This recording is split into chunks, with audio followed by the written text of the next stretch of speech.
Hello mga kajuit, today's video isa magluluto tayo ng instant burong kanin. So ayan, pinainit ko na yung ating kawali kaya pwede nang maglagay ng mantika.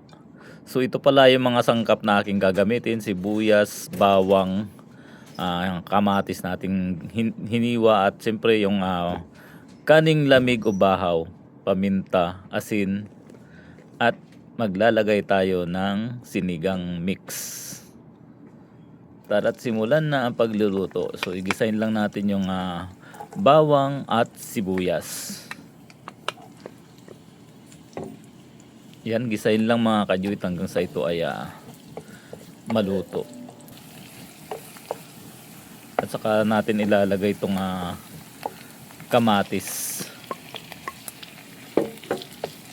Gigisahin lang din mga kajuit hanggang sa ito ay maluto. So maglalagay na tayo ng asin, mga isang kutsarang asin,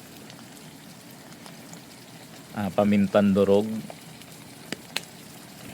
at saka lang natin halu-haluin para maluto yung kamatis. Maglagay rin tayo ng kaunting tubig mga kajuit para mas mabilis maluto yung kamatis. At saka natin ilalagay yung kanin lamig o bahaw. So kailangan po kasi lutong-luto yan, maging malapot siya. Ayan, ganyan lang ang pagluto ng instant burong kanin mga kajuit, or fermented rice. So yan, halu-haluin lang yan hanggang sa kailangan na lumapot siya. This time is maglalagay tayo ng mga isang kutsarang sinigang mix para medyo umasim siya mga kajuit. At halu-haluin lang para yun nga, kailangan kasi malapot siya, yung parang lugaw mga kajuit, or yan, ganyang texture. Kailangan lumapot, yung malagkit na malagkit siya mga kajuit. Ayan, ganyang itsura mga kajuit. Kapag ganyan na yung texture is yan, luto na ang ating burong kanin. Ayan, kain po tayo. Ito yung niluto kong burong kanin, or fermented rice din.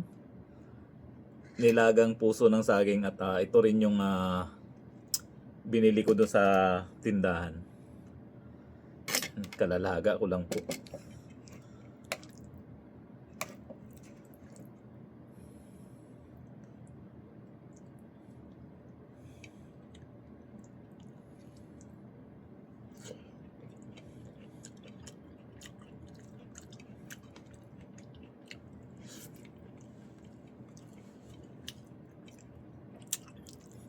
Ang sarap po nitong burong kanin.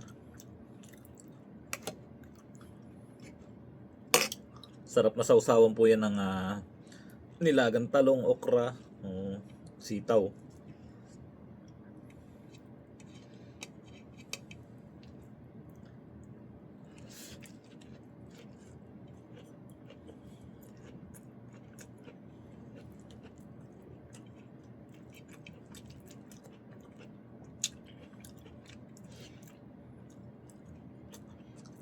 Sarap po nung